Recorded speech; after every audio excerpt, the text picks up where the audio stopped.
और जो तीसरी जजमेंट है वो एक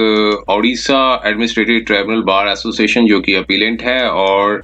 union of India's and others जो कि रिस्पोंडेंट है। यहाँ पर ये चैलेंज ये किया गया था कि जो गवर्नमेंट ने एक नोटिफिकेशन निकाला था 5 फरवरी 2019 को, और उसमें ओडिशा एडमिनिस्ट्रेटिव ट्राइब्यूनल जो है उसको अबॉलिश कर दिया था। अब उसको चैलेंज के लिए बंच ऑफ पिटिशंस फाइल की गई थी, और यहाँ पे काफी लेंथी जजमेंट है, 77 पेजेस की जजमेंट है। आप यहाँ पर कंक्लूजन्स में हम सीधा देखते हैं कि क्या इनको रिलीफ मिला था कि नहीं मिला था। अब यहाँ पे कोर्ट ने सारे फाइंडिंग्स एंड कंक्लूजन्स देखने के बाद ये पाया कि जो रिट पिटिशंस जो इंस्टीट्यूट की गई थी उड़ीसा हाई कोर्ट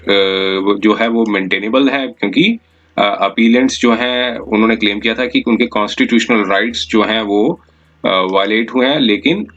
जो उनके पास पूरा राइट है कि वो अपनी जुरिस्डिक्शन हाई कोर्ट के सामने अपनी रिट पिटिशन है वो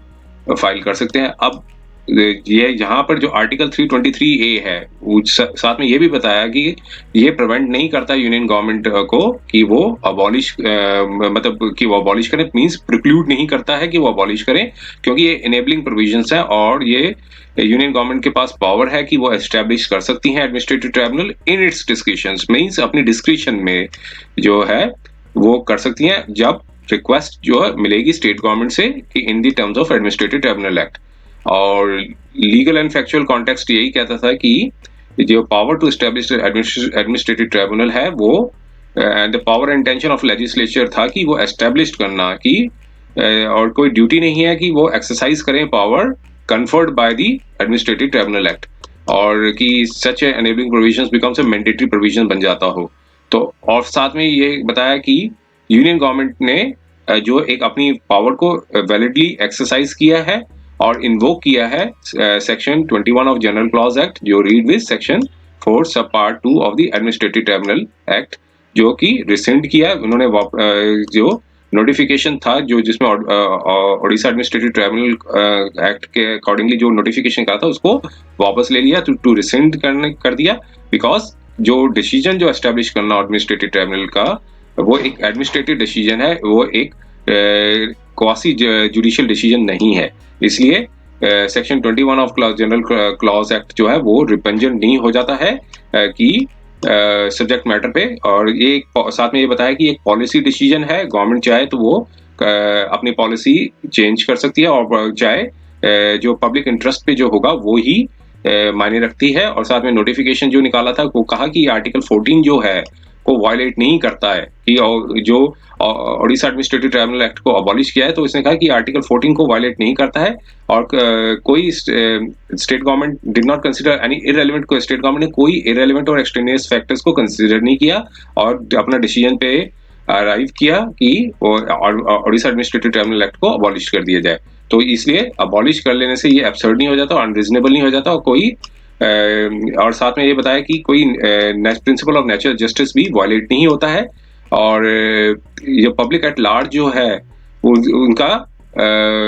राइट नहीं बनता है कि उनकी ग्रीवेंस को सुने, क्योंकि बिफोर अगर ये पॉलिसी डिसीजन बनाती है कोई भी गवर्नमेंट, और यूनियन गवर्नमेंट भी जो है वो फंक्शनल ऑफिशियो नहीं बन जाती है। फंक्शनल ऑफिशियो मतलब ये होता है कि एक बार डिसीजन दे दिया उसके ऊपर वो चेंज नहीं कर सकते। तो ये यहाँ पे ये बताया कि यूनियन गवर्नमेंट भी फंक्शनल ऑफिशियो नहीं बन जाती है कि एक बार administrative tribunal act Odisha administrative tribunal बना दिया और फिर यहाँ पर अप्लाई नहीं करता है फिर ये डॉक्ट्राइन कि जब कोई गवर्नमेंट जो है वो पॉलिसी या फॉर्मुलेट या इम्प्लीमेंट करती हो, कोई पॉलिसी को इम्प्लीमेंट कर रही हो। तो अब साथ में ये बताया था कि नोटिफिकेशन जो है in the name of president नहीं है, मतलब in the name of president नहीं बना था, और इसलिए non compliance with article 77 of the article 77 of constitution ना की वजह से, जो कंप्लाई नहीं करने की वजह से ये नोटिफिकेशन भी अनकॉन्स्टिट्यूशनल नहीं हो जाता है। तो ये सारे प्रोविजंस को देखते हुए कोई यहाँ पर अपीलेंट को रिलीफ नहीं मिला, और ये पिटीशन थी वो उसको जो अपील्स थी उसको खारिज कर दिया। तो आइए आप तीसरी जजमेंट पे चौथी जजमेंट पे चलते हैं। और जो चौथी जजमेंट आई है वो एक क्रिमिनल अपील से रिलेटेड है। यहाँ पर शॉर्ट इशू यही डिसाइड किया था माननीय सुप्रीम कोर्ट ने। ये क्रिमिनल अपील नंबर ऑफ 2023 है, जो कि राइजेस हुई थी स्पेशली पिटीशन क्रिमिनल 6572 ऑफ 2022, जिसमें अपीलेंट्स वर्सेस रिस्पोंडेंट्स हैं। और यहाँ पर जो अपीलेंट है वो एक तो स्टेट है, और साथ में जो एक सीनियर आईपीएस ऑफिसर है और एक डिस्ट्रिक्ट कलेक्टर है। अपीलेंट नंबर 2 एक सीनियर आईपीएस ऑफिसर है, और अपीलेंट नंबर 3 है वो एक डिस्ट्रिक्ट कलेक्टर है। और जहाँ पर जब नीचे की जो ट्रायल कोर्ट में एक सॉरी जो सेशन कोर्ट में एक बेल की जो प्रोसीडिंग्स हो रही थी, सॉरी हाई कोर्ट में जो बेल की प्रोसीडिंग्स हो रही थी, तो माननीय हाई कोर्ट ने गवर्नमेंट के जो ऑफिसर्स हैं उसके उनके ऊपर कुछ एडवर्स रिमार्क्स थे वो लगा दिए थे। तो जो जबकि वो पार्टीज नहीं थे प्रोसीडिंग्स में, और जो बेल प्रोसीडिंग्स में वो पार्टीज नहीं थे, तो यहाँ पर सिर्फ इसी इशू को डिसाइड किया था कि उनके जो एडवर्स रिमार्क्स हैं उसको उनको एक्सपंज कर दिया जाए, उनको रिमूव कर दिया जाए। तो यहाँ पर 3 अपील्स हैं। थोड़ा सा फैक्ट्स पे देख लेते हैं। जो 3 अपील्स थी, जो कि एक इंट्रीम ऑर्डर था जो पास हुआ था हाई कोर्ट का, और जो criminal petition number so and so थी, जिसमें एडवर्स रिमार्क्स थे, लर्नर सिंगल जज हाई कोर्ट ने अपीलेंट्स के अगेंस्ट दे दिए थे, और एक साथ में डायरेक्शंस भी दी थी सीबीआई को कि इन्वेस्टिगेट करें और past records of one of the appellants के जो पास्ट रिकॉर्ड हैं उनको देखें। और जो अपीलेंट थे यहाँ पर यही बताया, अपीलेंट जो है नंबर सो एंड सो के, जो एक स्टेट ऑफ कर्नाटका है, और अपीलेंट जो एसएलपी जो फाइल की है सो एंड सो की, जो एक अपीलेंट नंबर 2 है। जो यहाँ पर अपीलेंट नंबर 2 बनाया गया वो एक सीनियर आईपीएस ऑफिसर है, उनके 26 इयर्स ऑफ सर्विस है, और एक additional director general anti corruption bureau की पोस्ट पे काम करते हैं। और अपीलेंट नंबर 3 जो है वो एक जो appellate number specially petition number 1 में जो है स्पेशली पिटीशन फाइल की गई थी, उसमें जो अपीलेंट है वो यहाँ पर माननीय कोर्ट ने उनको अपीलेंट नंबर 3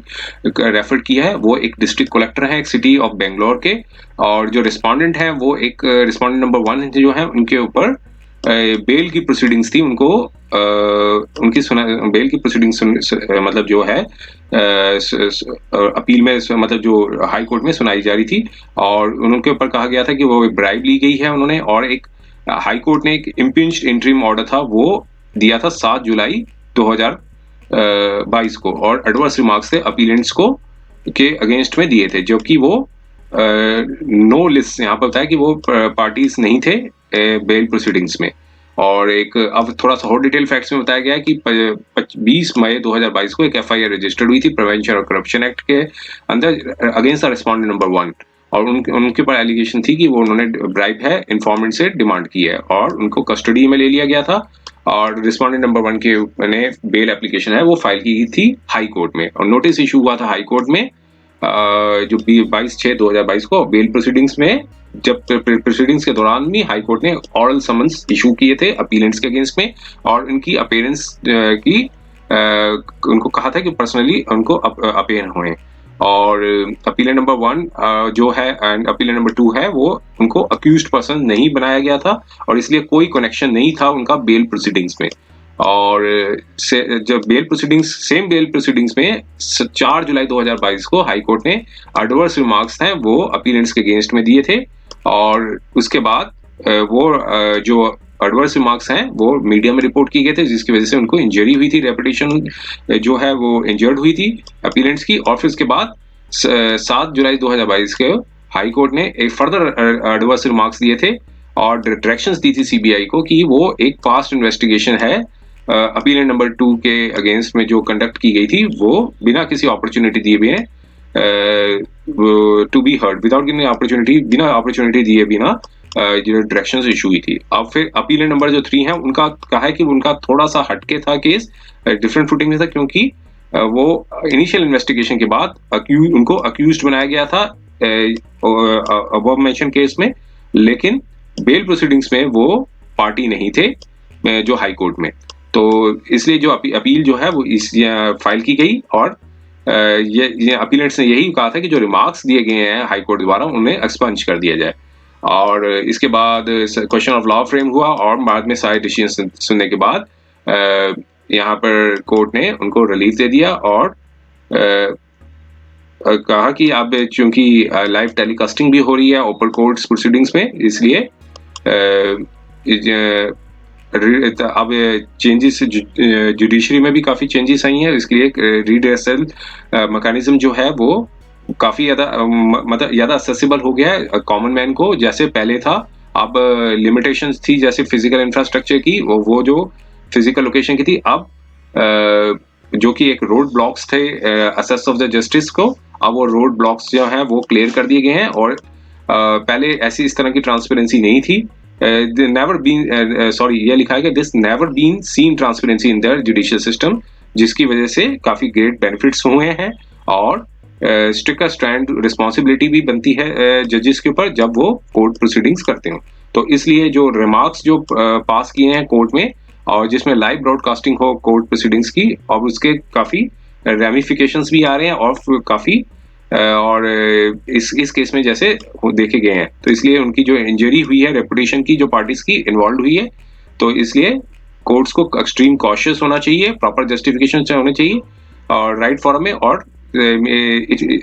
जब तभी दिए जाए जब ends of the justice meet करता हो। और इसलिए जो है जो रिमार्क्स है उसको क्वैश कर दिया गया, और साथ में एक फर्दर डायरेक्शंस दी थी कि बेल प्रोसीडिंग्स का कोई आउटकम नहीं आया है रिस्पोंडेंट नंबर 1 का, और अगर डिसाइडेड नहीं की गई है बेल प्रोसीडिंग्स रिस्पोंडेंट नंबर 1 की, इसलिए माननीय कोर्ट ने कहा, सुप्रीम कोर्ट ने कहा कि वो रिक्वेस्ट करते हैं हाई कोर्ट को कि वो कंक्लूड करें बेल प्रोसीडिंग्स को in accordance with the law on his own merits, तो बिना किसी प्रेजुडाइज और इन्फ्लुएंस बाय दिस जजमेंट, इसलिए अपील को अलाउ कर दिया गया। ये थी 4 जजमेंट्स पार्ट 1 की। उम्मीद है ये वीडियो आपको पसंद आया होगा। अगर वीडियो आपको पसंद आया है तो कृपया इस चैनल को सब्सक्राइब जरूर कर दें, बेल आइकॉन नोटिफिकेशन पर क्लिक कर दें, वीडियो को लाइक एंड शेयर जरूर करें ताकि समय समय पर आपके समक्ष और भी बेहतरीन वीडियोस बनाने का हमें मौका मिलता रहे। समय देने के लिए बहुत बहुत धन्यवाद।